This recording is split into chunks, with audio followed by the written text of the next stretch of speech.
So with our handsome Mr. A, ready? Allston. Nice job. We're going to warm up a little bit with some of our typical find-its just to get in the groove with some orientation to me. And then we're going to also work on leave-its. So I know you guys said that you were struggling with some leave-its around the home. Nice job, sir. So when it comes to leave-its, you want to think about those as being things that are always off limits. So when I do leave-its, it's items that I would consider always dangerous or gross or not an option for the pup to go play or engage with. And especially something I don't want them to get in the habit of putting into their mouths. So if, for example, you are ever going to be doing a moment where you want him to wait or hold back and then go get something, that's where I would replace technically the leave it, where some folks have done leave it and then they release the puppy to go grab a toy or a chew or whatever. That's where I would replace leave it with wait. So I know, good job, is my wait behavior is, oh, sorry, I got stuck in my hand, sir. Ready? Find it. So with a leave it, the item is always an off limits thing. So with leave-its, those would be things that I have deemed, again, no items. With a wait, your puppy could be waiting and then you put the food down, you put the toy down, you maybe have them go and retrieve something. So that would be where you have them do a wait and then you release them and go grab that thing. So sorry, I feel like my allergies are bugging me today. So I had my tickly throat earlier. And again, sorry about that interruption. But then also, been sneezing. So the dogs thought that was really peculiar when I sneezed. So with our handsome guy, I like to warm up first with engagement or focus on the handler. If your babe can barely hone in on you, how are they going to hone in on you plus distractions? So remember, if you don't have much for engagement, I would start there and then throw in some leave it skills as you're practicing. He's like, hold up, I had an itch. So with Mr. A, what I like to start off with is sort of a little bit of loose leash walking and then with orientation towards me. So you guys could work him on the left or the right. I typically recommend to have your leash in the opposite side. So if, let's say, I'm working him on the left, I'd be feeding him from my left side, and I would be holding my leash in my right hand. I don't recommend, most folks don't always think about this, but I don't like putting the loop through my wrist because what if there's an emergency situation, you have to let go, or you wrap it around you and you need to release and now you can't, and it could really hurt you, but also hurt both of you. So I typically recommend, so you're looped to your handle. I take my thumb, I put the loop through my thumb, and then I would close my hand around the leash. If, let's say, this is not short enough, which again, you don't want to create behavior only because of equipment. So what I mean by that is if your only reason your puppy is near you is because your leash is taut, then that means what happens when there's no gear, your babe might still not really understand that you want them nearby because they're used to only tension keeping them there, not understanding. So remember, think about your leash or your equipment as your training wheels. It's helping you figure out how to ride the bike, but it's not teaching you how to do so.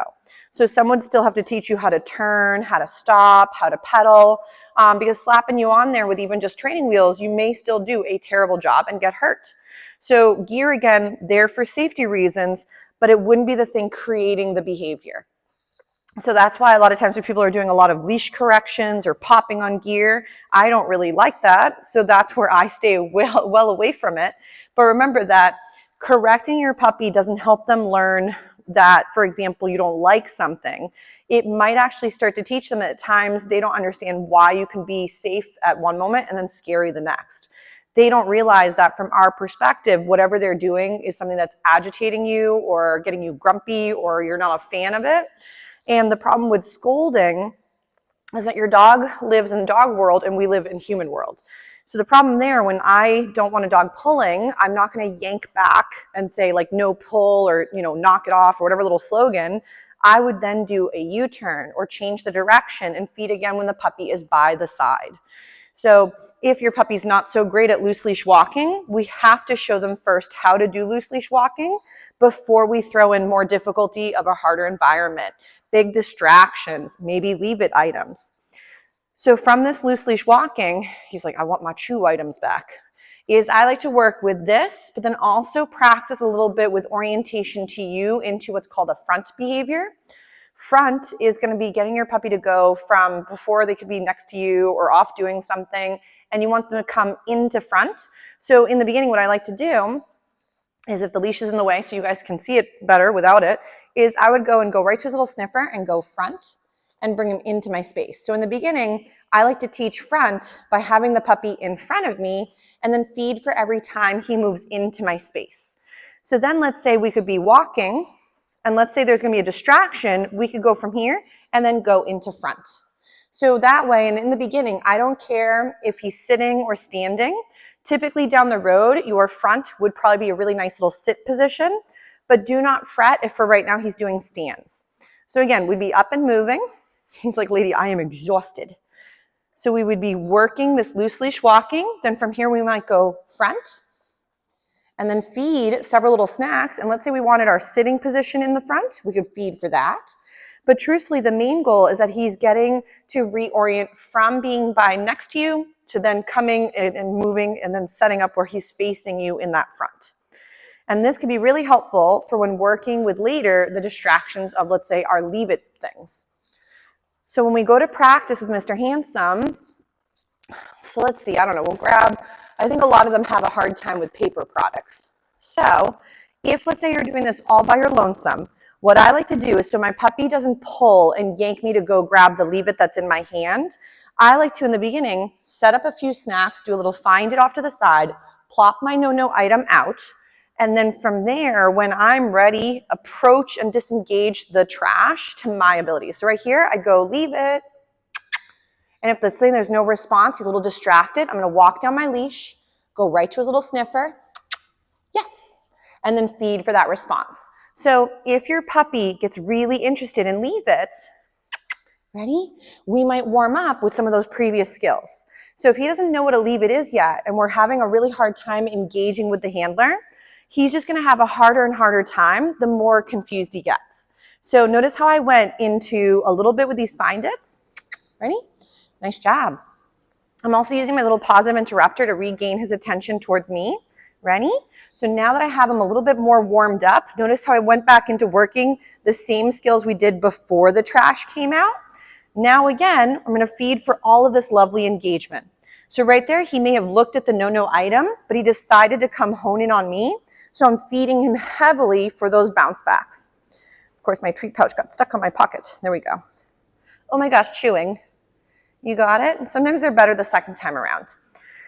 So when working with leave-its, we tend to sound really feisty when we're trying to get our point across, even with each other.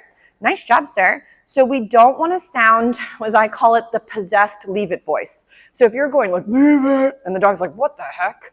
Remember that what you're teaching them is that at times you are scary and threatening, not that you're actually in trying to increase the rate of leaving something alone.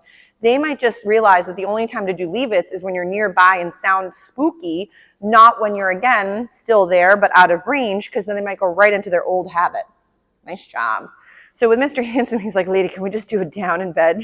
So I'm going to see if I can get him up and wiggling. And now I'm going to go and try to approach my leave it item. I'm going to get a little snack ready so I can be ready to reinforce the disconnect. So right here, we're going to go towards the no-no item. I might, oh, that's very smart. If your puppy ignores the leave it item and decides to instead, oh, find it, decides to instead hone in on you, that's great. So let's say, again, here's my no-no item. He's doing a very nice job. So I'm going to try and, again, approach it from this side so he might notice it. Oh, smart boy. So if, let's say, you don't even get the chance to say the word, so like right here, we'll try. So leave it. Yes. I would normally not get so close unless I was having a really good moment with him bouncing back. If you could barely get your puppy's attention from 20 feet from the leave it, that's where I would start. I would not get even closer if you are barely getting any engagement with you from the environment, let alone the distraction. He's like, oh my gosh, why is he yelling? Max said he heard a car go by and it was very noisy. Ready? So again, here's my trash. We're going to go try near, ugh, can't talk, try to go near it right there. Leave it. Yes. So we want to make sure that when he's being fed is for when he disengages with the no-no item and then checks in with you instead of the distraction.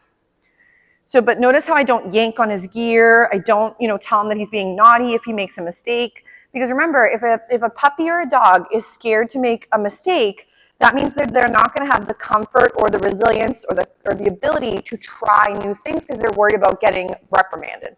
So I'd rather have a puppy that has no fear of making a mistake, and then he can keep trying and be successful. This is beautiful. So we're going to go past the leave it again. Yes, nice job.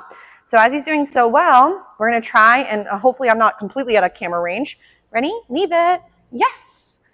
So I don't know if you saw him because I could have set it up way too close to the camera, but he walked right past the item and next to it as we walked by. So right here, nice, leave it. Yeah, good boy. Smart man. So when working with leave-its, I would highly recommend, nice job, is to practice with a household item that you would deem safe to do so. So if this was something really dangerous in the sense of like scrunchies or acorns, something that your babe could by accident swallow while getting overwhelmed, I would not recommend something that little. Maybe it's instead your oven mitt for cooking. Maybe it's a big sort of baseball cap or a big slipper. So that way your puppy, oh, so tired. Good job, sir. So that way your pup doesn't get in the rhythm of sometimes thinking it's about swiping it and then trying to gulp it. So definitely a safe item to start off with your leave-its, really beneficial. I would not go with something super hard that is food-based for starters. So if your puppy is counter surfing, there's a wonderful video all about the counter surfing that I can send along as well.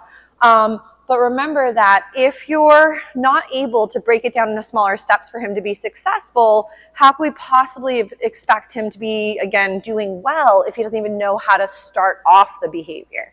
So right now, working that engagement from the loose leash walking, working a little bit with moving into the front of your body, and then you apply it to a distraction no-no item would be a great way to build into those skills. So, but you can see that Mr. A, and I'm just feeding him for relaxing as well. I want him to think that there's value in all these different things, be it basic skills like, you know, recall and of course working a sit or whatever, to also feelings where he's feeling comfortable. And since he's nice and relaxed hanging out in this classroom, I want to also build up value in that skill. So view it almost like life skills as well as those basics for other skill set. Oh, find it. So, but Mr. A, you did a very nice job, is doing splendidly. So I'm excited he's going to be continuing. But again, if any questions or concerns pop up or you're not sure exactly how to implement this at home or what to do at certain points, you can always reach out to me. But I'm going to give Mr. A little breather, and then he's going to take a little break. Here you go, my love. And we'll work with the next little pupperoo. But I'll take away this lovely leave it item so he can't be, you know, successful in the failure. But very nice job, Mr. A.